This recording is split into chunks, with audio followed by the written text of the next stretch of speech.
Bienvenue dans 88 images par seconde, où je reviens chaque semaine sur les sorties nationales au cinéma et en VOD. La princesse errante, adaptation des mémoires de Hiro Saga par Kinuyo Tanaka. Il s'agit de son premier film en couleur et on comprend pourquoi.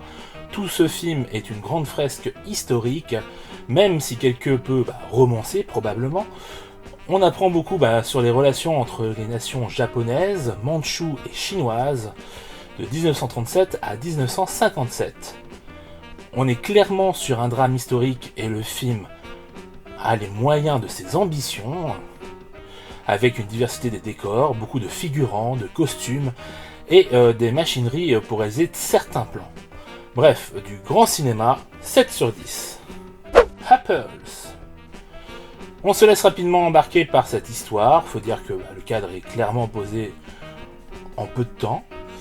C'est efficace, même si l'histoire est simple, la réalisation sobre va parfaitement avec le sujet autour de la mémoire et de la mort. Le format 1.33 s'y prête également, pour signifier les limites de son monde au vu de l'amnésie, puis de prison des sentiments concernant le deuil. Une dystopie de qualité, un beau film tout simplement, 7 sur 10. Songs for Drella.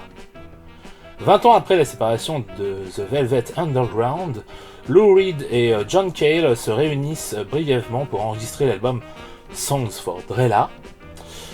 À travers la captation de ce concert exceptionnel, le film explore la vie, les rêves, les ambitions et les peurs de leur mentor et manager, Andy Warhol. Ils sont seuls sur scène, la salle est vide, en dehors de quelques techniciens. Ils s'adressent directement à Andy lors de certaines chansons. C'est sobre, simple, unique. Un beau moment musical, 7 sur 10. Ogre. Premier long métrage cinéma d'Arnaud Malherbe. Et on peut déjà dire que même si le film n'est pas parfait, on sent cette envie de faire du cinéma, quelque chose de visuellement travaillé, où la photographie et la mise en scène instaurent une ambiance pesante qui fonctionne parfaitement avec son sujet. Après, il est vrai que le film est assez frontal, que son ogre n'est pas très charismatique, que la fin est discutable, mais en même temps osée, donc moi c'est pourquoi je l'ai apprécié personnellement. Quoi qu'il en soit, un film à voir pour encourager le film de genre français, 7 sur 10. Qui à part nous ? Après avoir dépeint les trentenaires d'aujourd'hui, dans son précédent long métrage Eva en août, Jonas Trueba s'intéresse ici aux adolescents de 15 ans jusqu'à leur majorité à travers un documentaire ultra immersif qui donne l'impression d'être avec eux et de revivre nos propres 15 ans.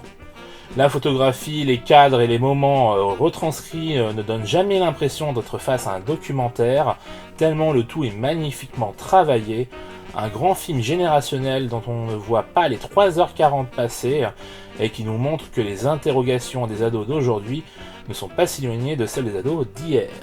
7 sur 10. Les Sans-Dents. Un projet radical sur les invisibles, ces personnes qu'on laisse sur le bord de la route, qu'on fait semblant de ne pas voir. Le film est sans dialogue, intelligible en tout cas, sans musique, avec des images assez crues, le tout dans un tournage éclair de 3 semaines. Alors je comprends ce que le réalisateur essaie de faire, mais le film n'embrasse jamais pleinement son côté absurde et comique, pour être toujours sur la corde du drame, et du coup ça ne marche pas à mes yeux. Dommage, car il y a de bonnes choses, le casting, les décors, le sujet, mais ça ne suffit pas à faire un bon film malgré toute la bonne volonté du monde. 3 sur 10. Le Tournant.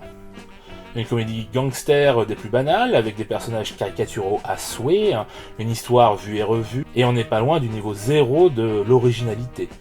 En plus, la réalisation, même si académique, n'apporte rien, les acteurs sont loin d'être géniaux, le genre de film que tu mets pour avoir une présence en faisant autre chose, même si ce n'est pas désagréable et qu'il y a bien pire, ce n'est pas à faire de cette façon-là en tout cas.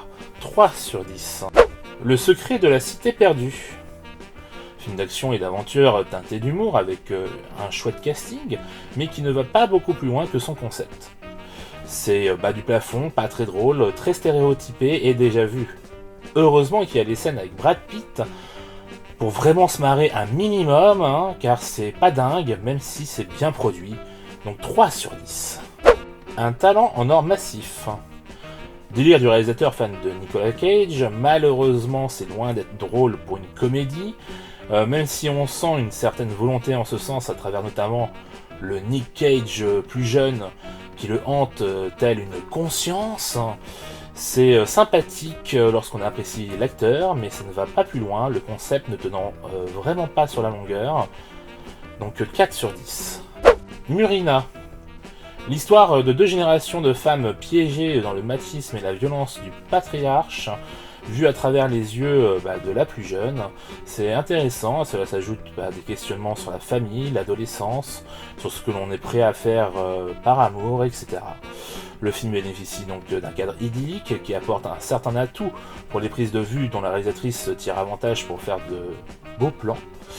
Les plus intéressants étant ceux en mer, un joli film que je vous encourage à découvrir en salle, 7 sur 10. Lucifer. Ce qui aurait dû être, selon moi, un revenge movie, est un drame esthétiquement magnifique qui bénéficie d'une superbe photographie, d'une mise en scène inspirée, de comédiens investis dans un film où une mère et son fils handicapés se font harceler par un groupe financier voulant bâtir une station de ski en partie sur leur domaine. C'est beau, triste et rageant, 6 sur 10. Le film de la semaine, donc c'est Qui à part nous.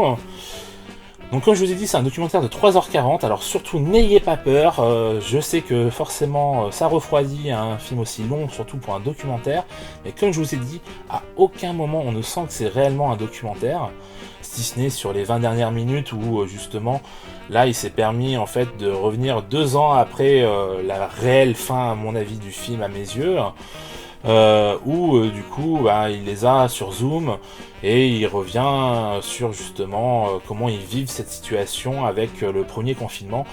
Et bon, je comprends qu'il ait voulu aller aussi vers là, mais pour moi ça aurait pu être un autre film, sachant qu'en fait cette troupe d'acteurs avec laquelle il va faire justement ce documentaire, il les a déjà eus pour certains dans un autre documentaire, donc justement on voit qu'il aime bien voir leur évolution.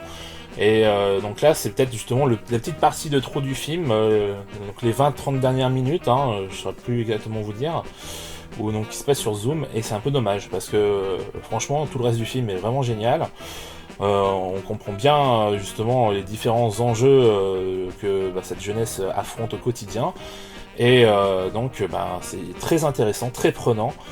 Et même finalement les 2 intermèdes qui sont donc dans le film, qui sont vraiment prévus à cet effet, sont pas si désagréables que ça, et en plus ça nous laisse le temps un peu de réfléchir sur ce qu'on vient de voir juste avant, donc c'est plutôt intelligemment fait. Donc voilà, moi en tout cas je vous recommande ce film, il est vraiment bien. Je sais que 3h40 ça peut faire peur, mais il faut se dépasser cette peur pour profiter d'un super bon film. Donc je vous dis à la semaine prochaine, ciao!